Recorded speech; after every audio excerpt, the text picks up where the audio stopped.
Assalamualaikum warahmatullahi wabarakatuh. Perkenalkan, nama saya Siti Aisyah dari jurusan Bahasa dan Sastra Arab semester 3A dengan NIM 2285150011. Di sini saya akan menyelesaikan tugas Al-Aswad, ujian akhir semester, yaitu mengenai pengertian Al-Aswad. Langsung saja, ilmu Al-Aswad ini dari segi bahasa, artinya ilmu aswat itu artinya bunyi. Jadi ilmu aswat ini mempelajari tentang suatu bunyi bahasa. Adapun ilmu al-aswat ini bisa dikatakan sebagai ilmu fonetik. Nah, ilmu fonetik ini yaitu suatu ilmu bahasa terkecil dalam kajian linguistik. Kemudian ilmu asal ini atau ilmu fonetik yaitu merupakan mengkaji tentang bunyi bahasa. Tidak dianggap lengkap, bahasa itu tidak dianggap lengkap dengan hanya mempelajari seperti morfem, kata, frasa, dan kalimat saja, tanpa mengetahui bunyi bahasa itu sendiri. Nah, secara istilah, bunyi bahasa itu atau ilmu fonetik yaitu secara umum dapat didefinisikan sebagai suatu kajian ilmiah tentang bunyi-bunyi suatu bahasa. Nah, dengan demikian kajian ini merupakan cabang dari adanya kajian linguistik seperti halnya morfologi, sintaksis, dan semantik. Nah, itu bisa dipelajari dari pelajaran Al-Madal Ilmul Adab. Kemudian khusus lagi dari aspek fisik, misalkan dari pengujaran, penyampaian atau ujaran, dan penerimaan bunyi. Nah, dua aspek fungsional yaitu dimainkan oleh bunyi-bunyi ujaran pada suatu bahasa tertentu mengenai fonologi. Jadi fonetik ini merupakan kajian ilmiah tentang bunyi-bunyi manusia, hanya bunyi-bunyi ujaran yang dipakai dalam tindak komunikasilah yang dikaji dalam ilmu bahasa ini. Sementara bunyi di luar itu seperti bunyi batuk, misalkan berdahak, hela nafas, termasuk pada pola-pola non-insani seperti kicauan burung, terus suara guntur, guruh. Kita tidak mengambil dari segi bahasa saja, tapi ilmu fonetik juga mengambil dari misalkan pengertian dari ilmuwan, misalkan dari salah satu misalkan dari Dr. Lutfi Atbas 1985, ia mengatakan bahwa fonetik itu boleh didefinisikan sebagai mempelajari sebagai bunyi yang diucapkan melalui mulut manusia, baik itu bunyi manusia, bukan bunyi bahasa, maupun bunyi-bunyi marginal, dan memberikan simbol fonetik untuk setiap bunyi. Jadi Dr. Lutfi ini mendefinisikan bahwa ilmu bahasa itu ya ilmu yang mempelajari tentang bunyi bahasa manusia. Kemudian dalam pembentukan bunyi ini adanya misalkan al-qasus sadar itu adanya pada rongga dada. Kemudian adanya al-hijabul hajaz itu tentang sengkat rongga dada ya. Terus alisan adanya dari lidah, terus asnan gigi, asyafatain dua bibir gitu. Lanjut aja kemudian pada jenis-jenis fonetik, jenis-jenis bahasa. Nah, kajian fonetik ini atau jenis bahasa ini terbagi menjadi 3. Adanya yang pertama kajian artikulatoris, yaitu mengenai alat ucap manusia dalam menghasilkan suara, entah itu dari paru-paru, entah itu dari tenggorokan, lidah, dan segi lainnya. Kemudian adanya fonetik akustik. Nah, fonetik akustik ini membahas bagaimana suara itu bergerak dalam bentuk gelombang frekuensi. Misalkan ketika saya ngomong kepada orang lain, pasti itu adanya gelombang untuk meneruskan kepada orang lain, entah itu dari udara yang bergetar. Nah, udara yang bergerak dalam gelombang artinya si partikel-partikel udara itu dibuat bergerak, dan partikel yang itu mendesak pada artikel udara yang lain. Kemudian yang ketiga yaitu bunyi bahasa atau fonetik auditoris, yaitu nanti auditif. Nah, yang ketiga ini membahas tentang bagaimana mekanisme penerimaan bunyi bahasa oleh telinga pendengar. Fonetik auditif ini mempelajari bagaimana bunyi-bunyi ujaran yang diterima dan dianalisis oleh telinga manusia. Misalkan pembagian bunyi bahasa ya. Adanya vokal, adanya konsonan, dan adanya semivokal. Nah, dari segi dalam bahasa Arab itu 3 bunyi bahasa, yaitu vokal, konsonan, dan semivokal. Vokal itu mengetahui dulu vokal. Lanjut. Dalam bahasa Arab berbeda dengan vokal bahasa Indonesia. Nah, kalau bahasa Indonesia kan bunyinya misalkan a, i, u, e, dan o. Nah, beda dengan bahasa Arab. Kalau bahasa Arab itu bisa dikatakan 3 mengenai kasroh, patah, dan damah. Ada yang mengatakan lain, bahasa itu maksudnya huruf bunyi bahasa itu mengatakan huruf vokalnya itu terdiri dari alif, waw, dan iya. Misalkan yang kedua itu mengenai konsonan. Secara garis besar, konsonan ini dikelompokkan berdasarkan posisi pita suara kita, tempat artikulasi, dan cara berartikulasi. Misalkan pita suara berdasarkan konsonan ini terbagi menjadi bunyi bersuara. Hurufnya itu ada 15. Yang misalkan adanya ro, ya, ain, ghin, zo, za, terus adanya za, lam. Bunyi tak bersuara itu terdiri dari 13 bunyi. Misalkan qaf, kaf, ta, terus fa. Maksudnya tempat artikulasi. Nah, konsonan ini adanya tempat artikulasi. Artikulasi ini berdasarkan tempat artikulasinya. Nah, terbagi menjadi 11. Adanya kata bila, bial, menungi, ba, mim, dan lau. Adanya afiko interdal, yaitu sa, za, dan zo. Kemudian yang terakhir itu adanya semivokal.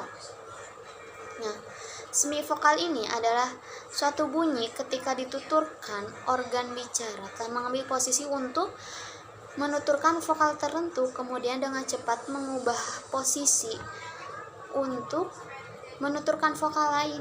Pada hakikatnya, jadi akhirnya yang muncul bukanlah vokal atau kedua, tetapi keluar adalah bunyi yang lain. Misalkan, jadi mengingat cara penuturannya hampir mirip dengan vokal, maka para ulama itu memberinya nama dengan semivokal. Walaupun secara praktis semivokal ini termasuk konsonan. Semivokal ini misalkan iya dan waw. Kemudian mungkin segitu ya. Jadi ilmu aswat atau ilmu mempelajari bunyi itu ilmu bisa dikatakan ilmu fonetik. Nah, ilmu fonetik ini merupakan bagian terkecil dari ilmu bahasa atau ilmu linguistik yang mengkaji tentang bunyi bahasa, mengkaji suatu bahasa tidak. Jadi suatu bahasa tidak dianggap lengkap hanya mempelajari kata morfem atau kata atau frasa. Seperti dijelaskan tadi kan, kajian fonetik itu terbagi 3, adanya fonetik artikulatoris, adanya kajian bahasa akustik, dan adanya kajian bahasa auditoris atau auditif. Baik, kita lanjut materi kedua, yaitu mengenai asimilasi dan disimilasi. Jadi asimilasi atau dalam katanya al-mumasalah yaitu secara bahasa berarti persamaan. Al-musalah maksudnya menurut istilah atau secara terminologi ini, asimilasi merupakan suatu mendekatkan suatu bunyi dengan bunyi yang lain atau menghilangkannya. Nah, kemudian dalam artian sebuah bunyi menjadi bunyi lain sebab akibat dari bunyi yang berbeda berada di dekatnya, sehingga bunyi tersebut menjadi sama atau mempunyai ciri yang sama dengan bunyi yang mempengaruhinya. Jadi asimilasi ini suatu ilmu yang mendekatkan suatu bunyi dengan bunyi yang lain atau menghilangkannya. Asimilasi ini terbagi menjadi 2. Yang pertama ada asimilasi progresif atau al-mumasalatut taqaddami. Misalkan dalam bahasa Arab terdapat atau terletak asimilasi progresif ini bisa digambarkan pada sigot wazan ifta'ala ifti'alan. Dari seperti dalam kalimat zakaro masuk ke dalam wadan ifta'ala. Jadi idzakaro idzakaro. Jadi kan tadinya coba zakaro, kalimat zakaro masuk kepada wazan ifta'ala ifti'alan, yang tadinya ainnya itu sebelumnya dia tidak ada fathah. Jadi contohnya misalnya kalimat zakaro, jadi id zakaro, jadi id zakaro. Jadi kan itu merupakan mendekatkan suatu bunyi, dia akan mendekatkan dari kata idzakaro kepada kata idzakaro yang bisa juga dibaca menjadi idzakaro. Kemudian berpengaruhnya sebuah bunyi sesudahnya, di mana bunyi tak bersuara tak berubah menjadi bersuara da, karena dipengaruhi oleh sifat huruf bunyi zal yang bersuara. Jadi idzakaro bisa jadi huruf idzakaro. Nah, sama dari pengertian asimilasi sendiri, dia kan pengertian sendiri dia mendekatkan atau menghilangkan bunyi. Hal sama halnya dengan kata tadi idzakaro atau idzakaro. Kemudian yang kedua itu mengenai asimilasi regresif atau al-mumasalah rajai. Nah, dalam asimilasi regresif ini membahas perpindahan bunyi bahasa Arab yang tadinya jahr menjadi samar. Jahr itu yang tadinya jelas menjadi samar. Jadi istilahnya yang tadinya jelas jadi agak kurang jelas, atau pelafalan seperti idgham. Nah, misal contohnya itu seperti kata ukhtun menjadi kata akhtun menjadi kata, misalkan dari lafaz akhadtu berpengaruh pada bunyi sebelumnya, ukhtun menjadi akhadtu, seperti lafaz kayak gitu ya. Kemudian yang kedua yaitu dismilasi atau al-mukhalafah, perbedaan. Dismilasi ini merupakan perubahan bunyi dari dua yang sama atau mirip menjadi bunyi yang tidak sama atau berbeda. Jadi mukhalafah itu berbeda ya. Nah, dismilasi ini merupakan kebalikan dari asimilasi. Kalau asimilasi itu persamaan, sedangkan dismilasi itu perbedaan. Nah, dismilasi ini yaitu fenomena yang terjadi ketika satu bunyi mempengaruhi bunyi lain yang ada di dekatnya, sehingga bunyi tersebut berubah atau diganti menjadi huruf-huruf lain dalam kata bahasa Arab sebagai besar yang terdiri dari misalkan lafaz ro, lam, nun, mim yang telah menghasilkan pengaruh disimilasi antara dua bunyi yang sama, sebagaimana dapat kita lihat misalkan dilihat dari berbagai contoh. Misalkan ketika orang Al-Andalusia berkata